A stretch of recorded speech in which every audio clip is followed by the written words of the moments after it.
Every galactic cycle, the council gathered in a great hall floating among the stars. It was a place where the most powerful alien empires sent their leaders to speak, to argue, and to vote. Every chair around the circular table was large, shining, and decorated with the flags of different worlds. Some chairs belonged to species with wings, others to beings with fur, shells, or scales. Some voices were deep and loud, others high and clicking like insects. But one chair, always at the far edge of the circle, was different. It had no lights, no flags, and no one ever sat there. It simply had one word carved into its hearth. 50 years had passed since Earth was invited to join the Galactic Council. 50 times the Council sent messengers, signals, and ships toward the blue planet. And 50 times there was no reply. Not once had a human shown up. No speech, no note. Not even a simple no thank you. At first, the Council had waited with curiosity. They had heard of humans of fast-growing species, intelligent, emotional, and ambitious. Some believed humans could become powerful allies. Others feared they might be dangerous, but year after year, their seat remained empty. Council workers cleaned it, polished it, and prepared documents for its imaginary occupant. Still, no human came. Over time, the other species began to joke about it. "The ghosts of Earth are always on time," said one slimy diplomat. "Maybe they don't exist at all," whispered another. A few historians claimed humans had destroyed themselves. Others said they must be too primitive or afraid to join. Galactic affairs, soon, Earth became a symbol of failure. Whenever a seat in the council was empty, people called it pulling an Earth. Some new species even asked, why keep a chair for a planet that never comes? But the rule said that every invited race gets a seat. And Earth had been invited long ago one day. A young council trainee named Velen was walking past the empty Earth seat. She paused, stared at it, and asked her mentor, "Why do we still wait for them?"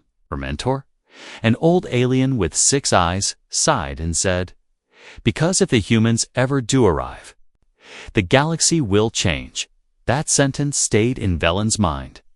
She began to read old files on Earth quiet scans, spy probes, intercepted signals. Most of the information was outdated, but something felt strange. Earth hadn't sent any messages. True, but they also hadn't sent any distress signals. No signs of war, no refugee ships, no energy collapse. The planet was just quiet, quiet, in a galaxy full of noise. One night, a small group of curious diplomats gathered near Earth's seat after a long meeting. They laughed and shared rumors. Someone said Earth had moved their whole population underground. Another said humans had discovered immortality and no longer cared for the council. Then someone asked, "What if they're watching us?" The room fell silent for a moment. Then the laughter returned, louder than before. "Please," said a tall insect-like being. "If they were watching, they would have come by now." "But what if they don't need us?" said a quiet voice from the back. Everyone turned. It was Velen, holding a small datapad filled with her research. "They've been growing in silence," she said. "They don't ask for help, they don't respond, but they haven't fallen. Either they're stable, hidden, and possibly preparing." The older members rolled their eyes. Conspiracy theories were not new in the council. But something about Velen's words felt different, real. Over the next few weeks, more members began to feel uneasy. Small things started happening. A council deep space sensor vanished. A probe sent near the solar system disappeared without trace. The station that launched it reported a strange delay in time. Recordings like reality had blinked. Rumors spread again, but this time they were nervous whispers, not jokes. And still, the Earth chair sat untouched. It became more than a symbol of absence. It became a question mark. Velen was called into a private meeting by one of the high commanders. He leaned close and said, "If Earth ever answers, don't expect them to ask for permission." She swallowed hard and nodded. Then she looked again at that chair. No dust on it anymore, no scratches, just a single name. Waiting for someone brave enough to sit there, she felt it deep inside something. Was coming, the galaxy had forgotten Earth, but Earth had not forgotten the galaxy and their silence. It wasn't weakness, it was the calm before the storm. The signal came without warning. It didn't look like a message at first. It was just a strange pulse-one strong wave of energy that passed through every communication channel in the galaxy. From the outer colonies to the core systems, ships, and satellites all picked up the same thing. It lasted only 3 seconds. Then it disappeared. At first, no one knew what it meant. It wasn't a language. No words, no pictures, just a pattern, but it repeated exactly every 12 hours, and each time it came. It grew stronger, more focused, more clear. Scientists and communication experts from 100 species tried to decode it. They checked known languages, symbols, and data formats. Nothing matched. Then, a small outpost on the edge of the Sagittarius spiral arm figured it out. The pattern wasn't a message, it was a countdown. And it was coming from the direction of Earth. Panic spread like fire. The council held emergency meetings. Some believed it was a warning. Others feared it was a weapon. Velen, the young diplomat who once studied Earth's silence, was called to speak. She stood in front of the council and said calmly, "Earth is coming." Her words echoed in the grand chamber. Some laughed again, thinking it was another guess. But then the second signal came. This time, it was different. It was visual, and image flashed across thousands of galactic screens. It showed a black silhouette of a planet. And then, one by one, glowing shapes began to appear around it. Dozens, then hundreds. Ships, each one moved with the same speed. The same path, the same purpose, and the image zoomed out to show their destination, the center of the galaxy, where the Galactic Council sat. There was no voice, no demand, no flag. Just the message. We're on our way. Now the panic became real. Star systems near the route reported massive objects passing by unseen by radar, but felt by gravity. Entire fleets vanished from sensors as Earth's formation moved silently past them. It was as if these ships were made of something beyond known technology. Invisible, but powerful. Council defenses were activated. All warships were told to stand ready, but no one really knew what to do. No one had seen Earth's ships before. No one expected Earth to have an armada. A few brave scout ships were sent to intercept the oncoming force. They disappeared within minutes. No signal, no explosion, just gone. Then came a final message, transmitted directly into the Council's network. This one was clear, short, and in perfect galactic standard. It said, "Prepare the chair." The room went silent. No one joked this time. No one smiled. Velen's hands were shaking as she looked at the Earth chair. For years, it had been a symbol of absence. Now it felt like a throne. And whoever was coming was not coming as a guest. They were coming as something else. The Council's military leaders suggested using force. Some shouted about defending honor. Others warned about the unknown. But deep down, they all feared the same thing, that Earth had not only returned, but returned far beyond anything the galaxy was ready for. In the next few hours, the sky above the Council planet began to darken.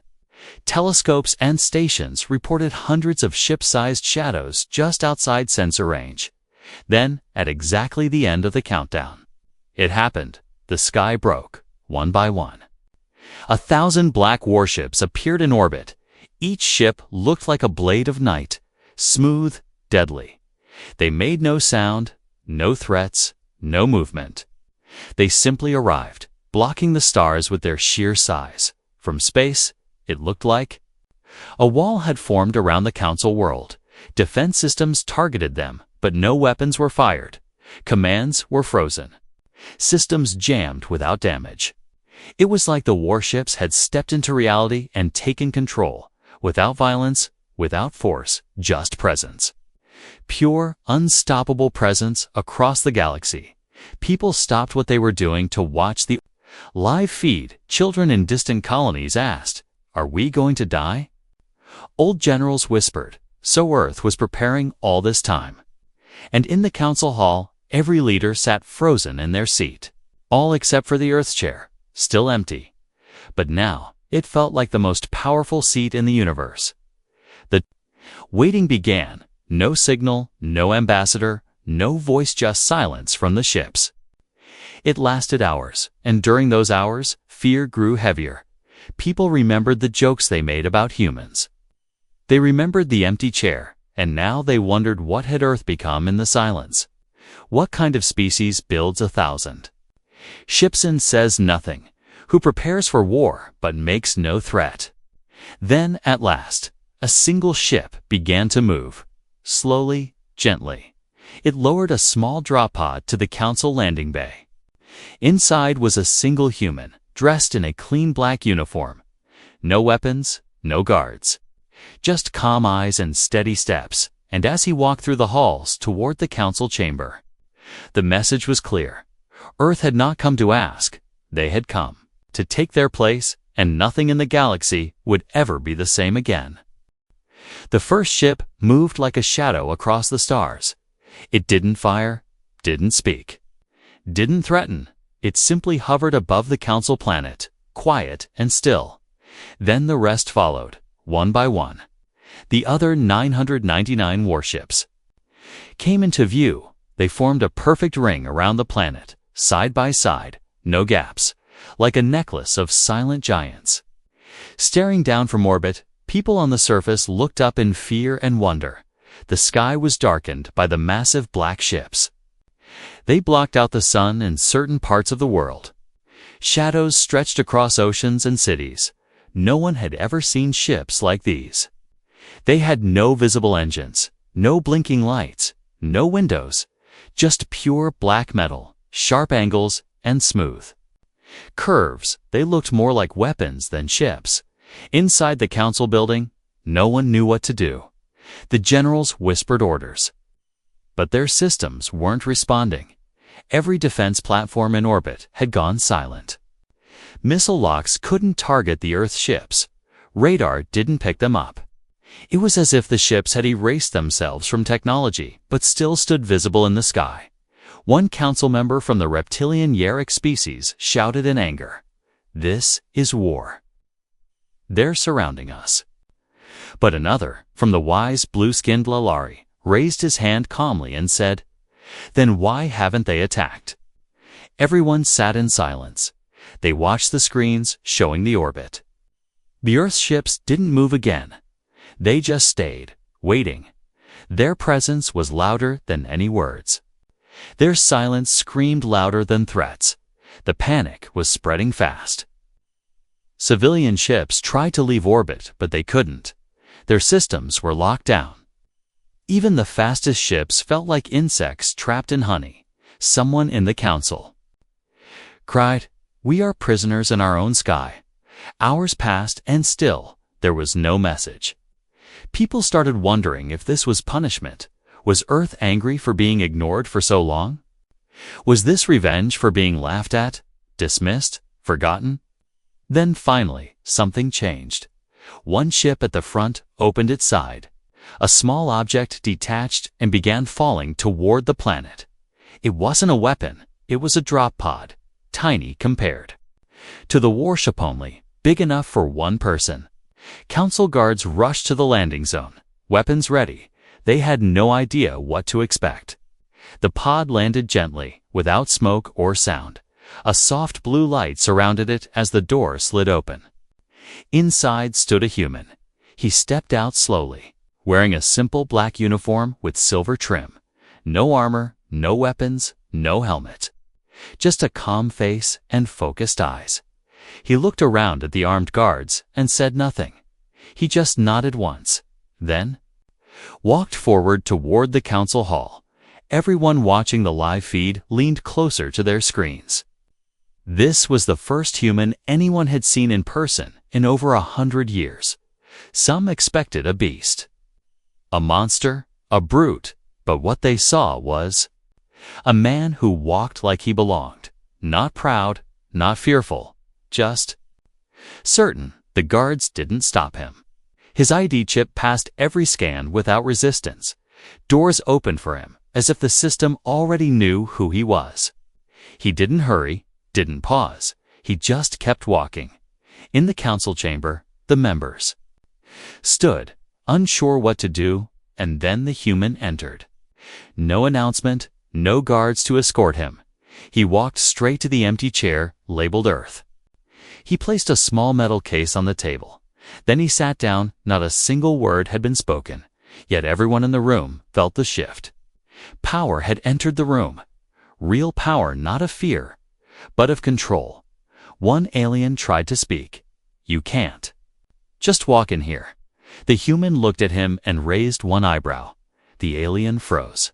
The human didn't even answer. He just opened the case in front of him and pulled out a slim device. He tapped it once, and the holographic screen above the chamber lit up. A map of the galaxy appeared. Dots glowed red, yellow, and green. Systems in crisis, systems at war, systems under council protection. The human zoomed in. Every problem was marked, and next to each one, a file labeled "Solution Ready." He finally spoke. His voice was calm, smooth, and deep. "We missed a few meetings," he said. "So we brought notes." The room went silent. No one interrupted. No one moved. He continued. "While the council argued over borders, Earth protected them.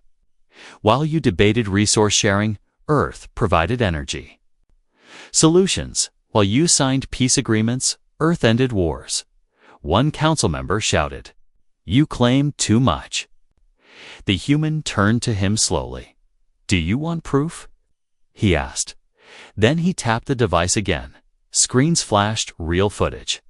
Human ships rescuing colonies from invasion, human drones rebuilding broken satellites, human AI systems stopping piracy across neutral zones. Every major event the Council had failed to stop Earth had been there in the shadows, watching, acting, saving. The chamber was filled with silence. The old jokes were gone. The doubts were replaced by fear and respect, and the human finished with one simple sentence: "We didn't come here to ask permission." He sat back in the chair, folded his hands, and waited outside. The 1,000 ships still hovered above, not attacking, not moving, just watching, just waiting. And the galaxy realized something that day Earth had never been missing. They had been preparing, and now they were ready. The human sat in Earth's chair as if it had always been his. He didn't raise his voice, didn't smile, didn't ask for attention. He simply waited as if time belonged to him. All the council members stared at him in silence, unsure what to do next. Some looked at each other, confused and nervous. Others whispered behind closed translators, trying to decide whether to challenge or welcome him, but no one stood up. No one told him to leave. Finally, the council leader, a tall and glowing creature named Ravalos, cleared his throat and spoke. "You arrive without warning. Surround our skies with warships and take a seat without invitation." He paused, trying to sound calm. "Do you have something to say, representative of Earth?" The human looked up slowly, then nodded.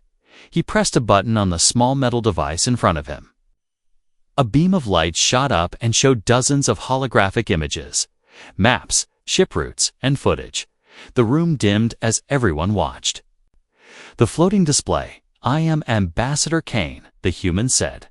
He didn't say hello or thank them for the floor. He simply began, 50 cycles ago. Earth was invited to the Galactic Council. We declined. A few gasps filled the room. Some council members whispered, "So it was on purpose." Kane nodded as if he had heard them. "Yes," he continued, "we declined. Not because we were weak or confused. We watched, we listened. We studied all of you from afar." He clicked again. And the hologram changed to a long list every decision the Council had made over the last 50 years. Each decision was marked either success, failure, or ignored. The red one's failures covered most of the board. You call yourselves leaders of peace, Kane said, but you watched entire systems burn while you argued about votes. You let pirates grow into warlords. You let corruption spread into trade routes. You signed papers and did nothing. His voice remained calm, not angry, but firm. He wasn't trying to insult them, just stating facts. A furry alien from the Falari race stood up in defense. You had no right to judge us from the shadows. He growled. You should have spoken up. Kane looked at him and replied, would you have listened? That question fell heavy in the chamber. No one answered. Kane continued. We chose silence. Because you were not ready for what we had become, Earth united, not by force, but by purpose. We ended our wars, healed our planet, and reached beyond our system, while you fought over language laws. We translated your entire library, while you debated patrol zones. We mapped the unstable wormholes you feared. More holograms appeared, blueprints of alien ships, next to upgraded versions clearly based on Earth design. Images showed Earth quietly repairing Council satellites, clearing debris, and even protecting colonies under secret attack, all without being seen, all without asking for credit. Why didn't you come sooner? Asked a voice, this time softer.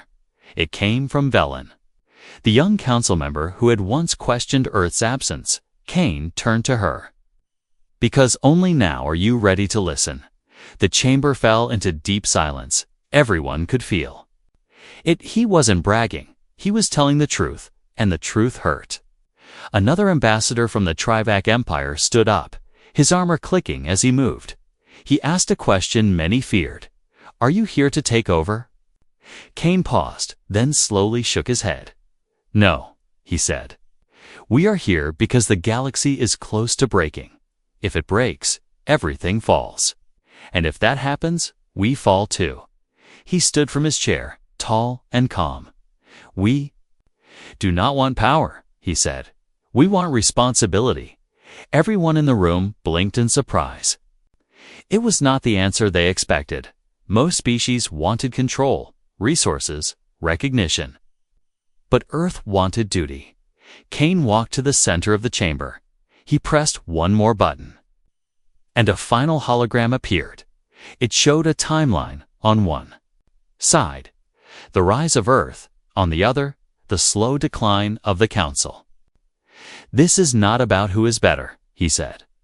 This is about who is ready to protect what matters. Some in the chamber lowered their heads, shamed. Others nodded slowly.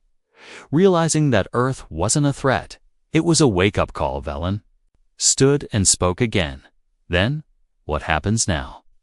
Kane looked at her. You keep your seats, he said. You keep your titles, but from now on, Earth will act where the Council hesitates, and we will not wait for permission. With that, he walked back to the Earth chair and sat. No vote was held. No protest was made, because deep inside, every being in that chamber knew Earth had not come to play politics. Earth had come to fix what others couldn't. And nothing from that moment forward would ever be the same again. After the human ambassador Kane finished speaking, the room stayed quiet for a long time. No one moved, no one argued, and no one laughed. The words he had spoken were still sinking into everyone's minds. The truth was too clear now. Earth had been watching, learning, and working. While the rest of the galaxy fought over politics and power, Earth had become something stronger, something unshakable. Behind Kane, the holographic timeline was still floating in the air. It showed a line of Council failures, wars that had dragged on, planets abandoned during disasters, systems lost to pirates and corruption.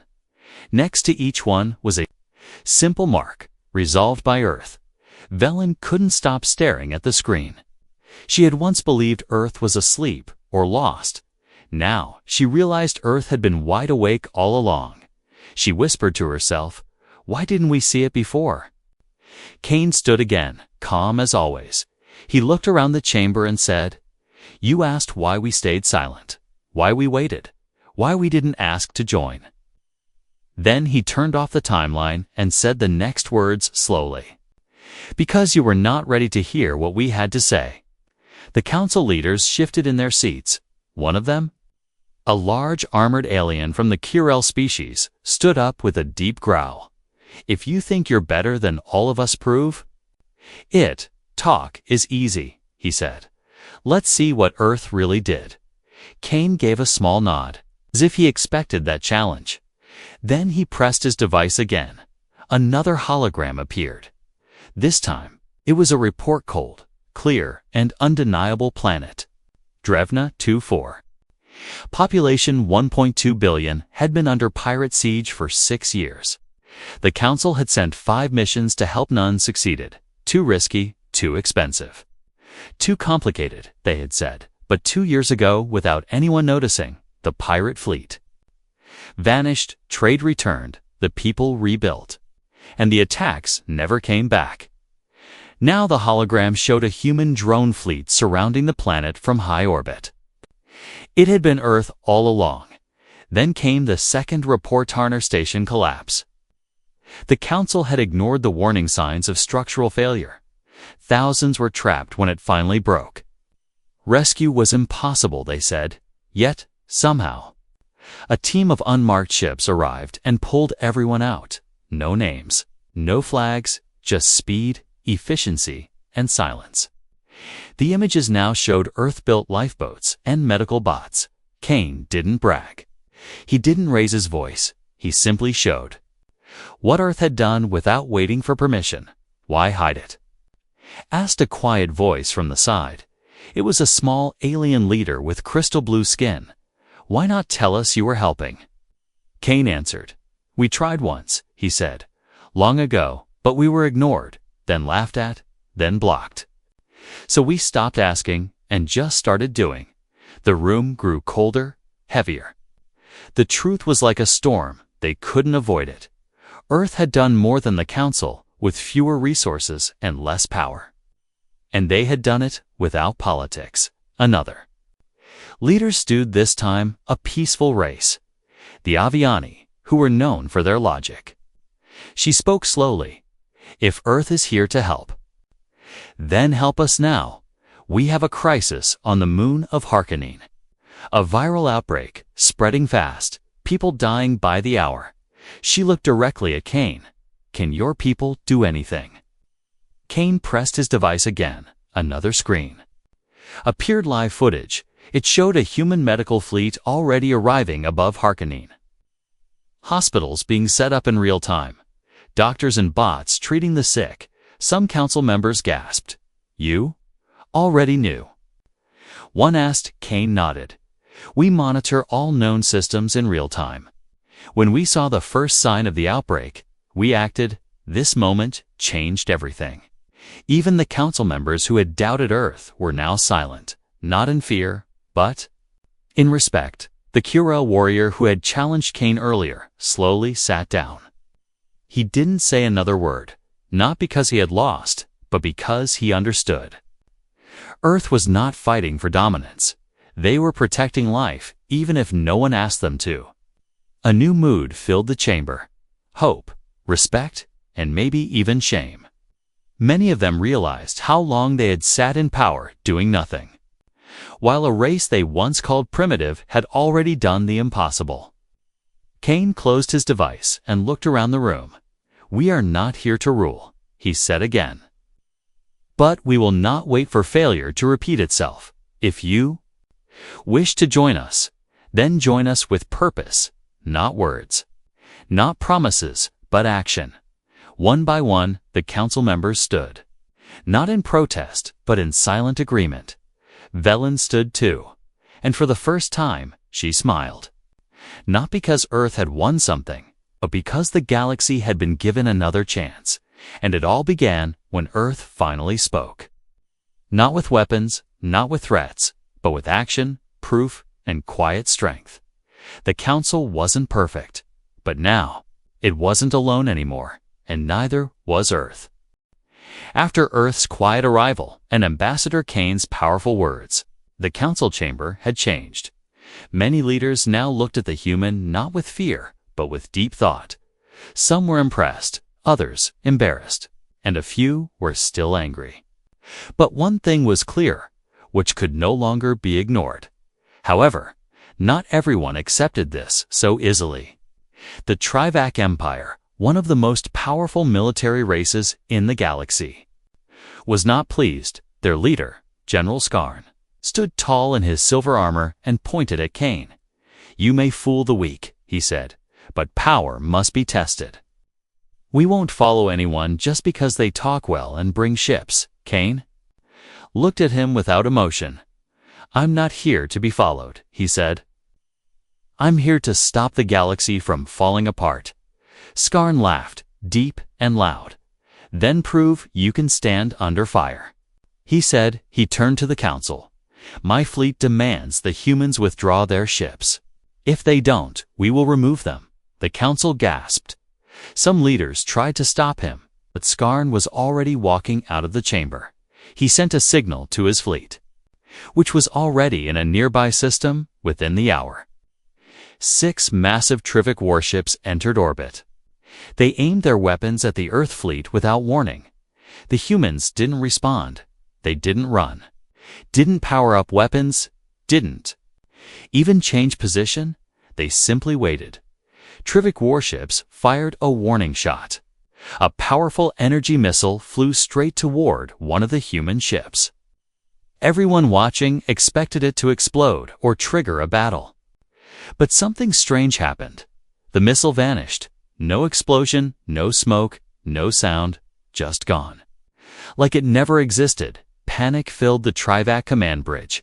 They fired again 3 more missiles. Faster and stronger. Each one vanished the same way. Silent and instant, as if space itself swallowed them, back in the council chamber. Kane finally stood. He tapped his device once. The screen above lit up with a message: "We do not return fire." Unless fired upon directly, everyone understood. What that meant, Earth was ready for war but refused to start one. They would defend, not attack. Skarn growled with rage and shouted into the comms, "Charge lasers. Fire directly at the human ship's hull." Just before the order was carried out, something unexpected happened. One of Skarn's own warships shut down. Its lights went out, engines failed, weapons powered off. Then the second one followed, and the third. Within seconds, all 6 Trivac warships were floating dead in space, disabled without a single shot from Earth. Kane turned to the council and said, "We do not fight for dominance. We fight only when forced to. Your weapons are years behind." There was no pride in his voice. No mocking, only a calm warning. Later that day, Skarn stormed back into the chamber, his face red with shame, his pride clearly hurt. But even he didn't speak of war again. Instead, he lowered his head slightly and said, "Your point is made." This event changed the council in a big way. Everyone had seen what Earth could do, not just with words, but with actions and defense. And yet, they hadn't hurt anyone. They had used power only to stop destruction, not cause it. This behavior shocked many alien species in the galaxy. Strength often meant domination, but humans used it like a shield, not a sword. They were different, dangerous, yes, but disciplined. Ambassador Kane used this moment to speak again. "Violence is not the only test of strength," he said. "Control is harder than chaos." Then he walked back to Earth's seat and opened a new file. It listed 5 planets currently under threat from warlords and smugglers. One of them had already lost 10,000 lives.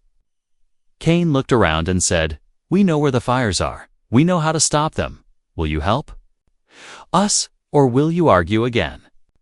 This time, no one argued. One by one, members of the council stood up and said, "We will help. For the first time, let Earth lead this."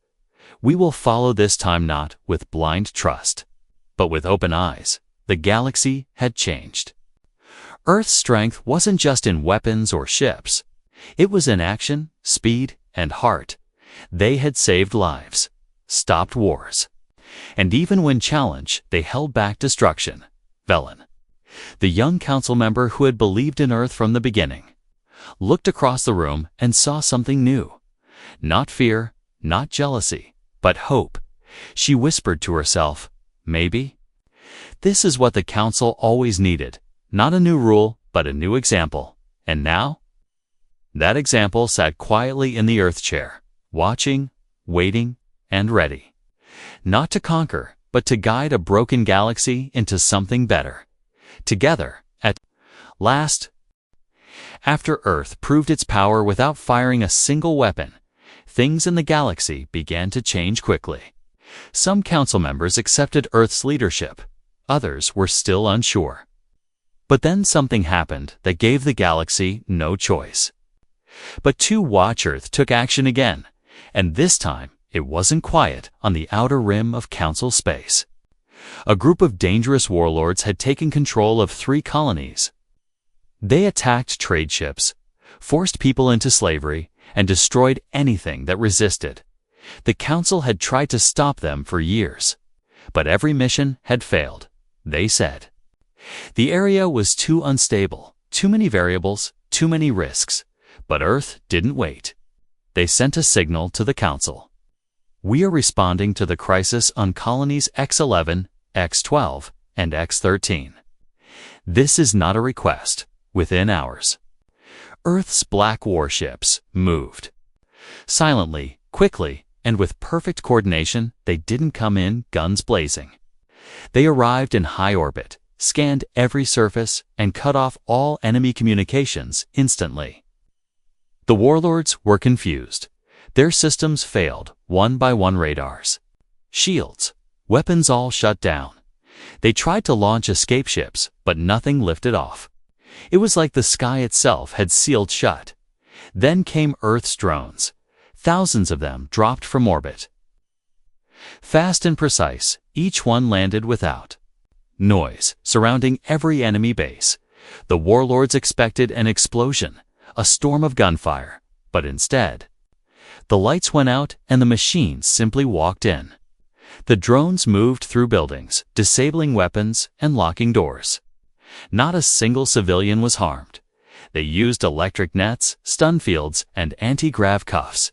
Every warlord and their guards were captured within hours when council ships finally arrived to observe the mission. They were stunned. The fighting was already over.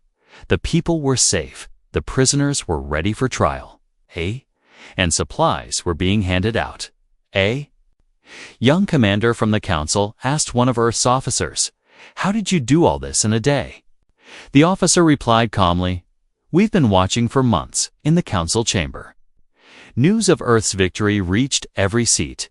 Even those who had doubted now sat in silence. They had seen Earth's fleet. Now they saw Earth's force, quick, clean, and shockingly humane. Velen stood up and shared the news with pride. "No civilians hurt," she said. "No infrastructure destroyed. They didn't just end the threat, they protected the future." General Skarn, the proud Trivok warrior who had once challenged Earth, slowly nodded. "This," he said, "is how real power moves." Ambassador Kane spoke again. But this time he didn't stand. He remained seated and simply said, "We don't come to control. We come to solve." Other council leaders began to send messages of support to Earth. One by one, they offered cooperation, joint missions, and shared data. Some even asked for Earth's help in fixing problems they had long ignored: pirate routes, disease outbreaks, and even education. Earth didn't turn anyone away. They responded to every request, not by giving orders, but by building systems, teaching, and protecting. In less than 2 weeks, Earth led 3 more missions. One to stop a civil war, one to repair a dying sun's power grid, and one to relocate an entire population from a collapsing planet. The galaxy watched, and something strange began to happen. People started to believe again. For too long, the Council had become a place of talk and delay. Now, thanks to Earth, it became a place of movement and change. In marketplaces across the stars, people spoke of Earth with respect. Children drew pictures of human ships. Teachers spoke of Earth's courage and fairness. Even criminals started to fear the silent arrival of Earth's drones, but Earth never asked for thanks. No medals, no celebrations. They only said, "We'll stay until the work is done," at night. The Council building looked different. The sky above was still full of Earth's warships, but no one feared them anymore. They were no longer a threat, they were guardians. Velen stood on the balcony, looking up at the black ships. She thought about how far things had come. How the chair once empty was now filled with strength, not pride, and how Earth, once silent, had become the voice the galaxy needed, Ambassador. Kane joined her, standing quietly. Velen asked him, "Do you think the galaxy will stay this way?" Kane looked up at the stars and said softly, "Only if we never stop showing them how." In that moment, she understood. Earth's greatest weapon wasn't technology. It was hope. The kind of hope that moved silently, struck quickly, and lifted people instead of crushing them. The kind of hope that didn't wait for orders, it just did what was right. And now, that hope was everywhere, spreading faster than war ever had, because the galaxy had seen what Earth could do, and it would never forget it. The Council chamber was no longer the same place it had once been. Where there had been endless debates and delays, now there was action. Where leaders once argued over small matters, they now stood united with a new purpose, all because Earth had arrived, not with threats, but with solutions. Ambassador Kane, the quiet man from Earth, had never raised his voice. He never demanded power or begged for attention. He only showed results. And results were something the galaxy had not seen. In decades, more and more species began working with Earth. Joint rescue missions were launched across the stars. Pirate bases were shut down, warlords captured, starving colonies given food and medicine. Earth didn't do everything alone, but they led the way and others followed.